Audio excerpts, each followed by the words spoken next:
రామాయ రామభద్రాయ రామచంద్రాయ వేదసే రఘునాథాయ నాదాయ సీతాయ పతయే నమః. అందరికీ శ్రీరామనవమి శుభాకాంక్షలు. అందరూ ఎలా ఉన్నారండి? బాగున్నారా? నేను బాగున్నాను. మీరు ఇంకా బాగుండాలని మనస్ఫూర్తిగా కోరుకుంటున్నాను. శ్రీరామనవమి పండుగను మనందరం కూడా ఉన్నంతలో అత్యంత అద్భుతంగా స్వామి అమ్మవార్లని కొలుచుకొని పూజ చేసుకున్నాము. పూజ అనంతరము శ్రీరామనవమి పూజాపీఠాన్ని ఎప్పుడు కదపాలి, పూజలో ఉపయోగించినటువంటి పిండి దీపాలను ఏం చేయాలి, అలాగే తమలపాకుల పైన శ్రీరామ అని రాశాము కదా, మరి ఆ తమలపాకులను ఏం చేయాలి? ఈ రోజున సీతారాముల వారి కళ్యాణం కదా, అందుకుగాను తులసి దళాలతో మాలను అలంకరణ చేశాము. మరి పూజా అనంతరము తులసి దళాలతో చక్కగా అలంకరణ చేసినటువంటి ఆ మాలను ఏం చేయాలి, పూజాపీఠాన్ని ఏ రోజున కదపాలి, ఎప్పుడు కదపాలి, ఎలా కదపాలి అనే విషయాలన్నింటినీ పూర్తి వివరాలతో మీకు ఈరోజు వీడియోలో చెప్పడం జరుగుతుందండి. కాబట్టి పూజా విధానం ఎక్కడా స్కిప్ చేయకుండా చివరి వరకు చూసినట్లయితే ప్రతి ఒక్క విషయం కూడా చాలా చక్కగా అర్థమవుతుంది. చూడచక్కని రాముడు శ్రీరాముడు సీతారాముడు రఘుకుల సోముడు ఏకపత్ని వ్రతుడు తండ్రి మాటను జవదాటనివాడు. రామనామము రామనామము రమ్యమైనది రామనామము. రా అనే అక్షరానికి చాలా ప్రాముఖ్యత ఉంది. పూజలో ఎన్ని పువ్వులు వాడినా తులసి దళం ముఖ్యం. ఈ 2024 సంవత్సరంలో ఏప్రిల్ 17వ తారీఖు బుధవారం నాడు మనకి శ్రీరామనవమి పండుగ వచ్చింది. ఈ రోజున ప్రజలందరూ కూడా ఒక దగ్గర చేరి చలువ పందిళ్లు వేసి సీతారాముల వారికి చక్కగా ఈ రోజున కళ్యాణం జరిపిస్తారు. చాలామంది కూడా దంపతులుగా ఈ కళ్యాణం జరిపించడానికి ఆసక్తి ఎక్కువగా చూపిస్తూ ఉంటారు.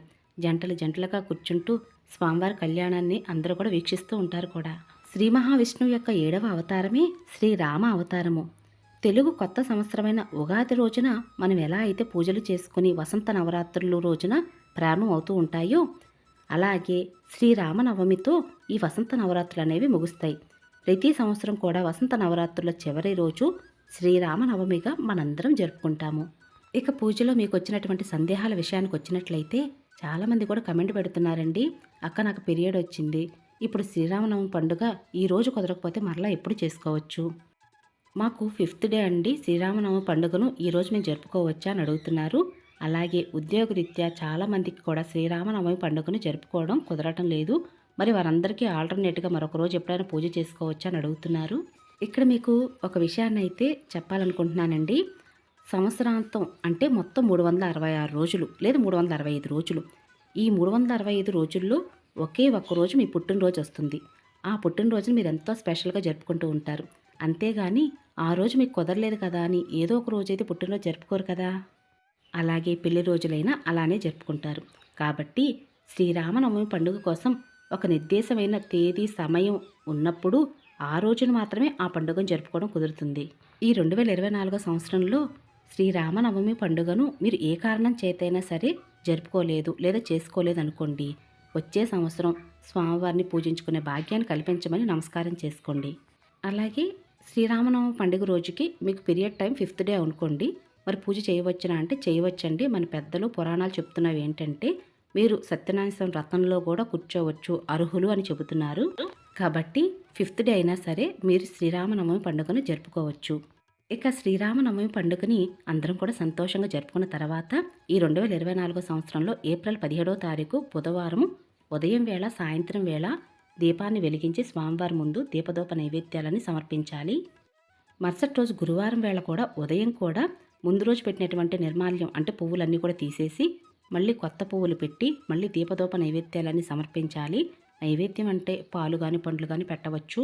గురువారం ఉదయం దీపం ఉండగానే చక్కగా స్వామివారి యొక్క పటాన్ని పట్టుకొని 3 సార్లు ఎత్తిపెట్టి యథాస్థానం ప్రతిగచ్చతి యథాస్థానం ప్రవేశయామి అని చెప్పుకోవాలి. అలాగే మీరు పూజలో కనుక రాములవారి విగ్రహం ఉన్నట్లయితే విగ్రహాన్ని కూడా 3 సార్లు ఎత్తిపెట్టి యథాస్థానం ప్రతిగచ్చతి యథాస్థానం ప్రవేశయామి అని చెప్పుకోవాలి. ఈ విధంగా చెప్పటమే ఉద్వాసన పలకటం అని అర్థం. మరి ఈ ఉద్వాసన పూజా గదిలో కనుక పూజ చేసుకున్నట్లయితే ఉద్వాసన పలకాల అంటే పూజా గదిలో పూజ చేసుకున్న వారికి ఈ నియమం ఉండదు. సపరేట్గా పీఠం పెట్టి చక్కగా స్వామివారికి అలంకరణ చేసి పూజలు ఎవరైతే చేశారో వారికి మాత్రమే ఈ నియమం ఉంటుంది. తప్పకుండా ఉద్వాసన పలకాలి. శ్రీరామనవమి పండుగను మీరు 9 రోజులు కూడా ఇంట్లో పూజాపీఠాన్ని ఏర్పరిచి పూజ చేసుకున్నా లేదా అఖండ దీపం పెట్టి పూజ చేసుకున్నా కలశం పెట్టి పూజ చేసుకున్నా కూడా తప్పకుండా ఉద్వాసన పలకాలి. అలాగే శ్రీరామనవమి పండుగతో లలితా నవరాత్రులు ముగుస్తాయి. మరుసటి రోజున 10వ రోజున అంటే లలితా నవరాత్రి 9 రోజులు శ్రీరామనవమితో ముగుస్తాయండి.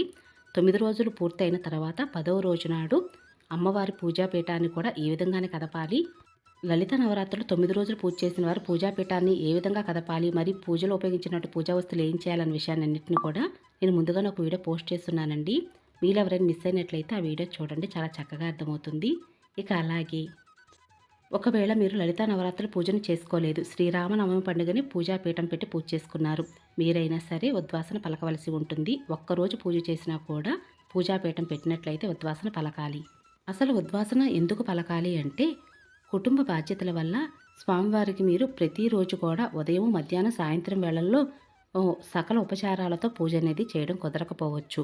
కాబట్టి ఇలా ప్రత్యేకమైన రోజుల్లో, పండుగ పర్వదినంలో అయినా సరే సపరేట్గా పీఠం పెట్టి స్వామివారికి సకల ఉపచారాలతో అంటే 16 ఉపచారాలు అనగా షోడశోపచారాలతో పూజ అది చేసి నిండుగా అలంకరించి పూజలు చేస్తాం. కాబట్టి స్వామివారిని మళ్ళీ వెళ్ళి రమ్మని, మరలా వచ్చే పూజా సమయానికి తిరిగి రండి స్వామి అని నమస్కారం చేసుకోవటం.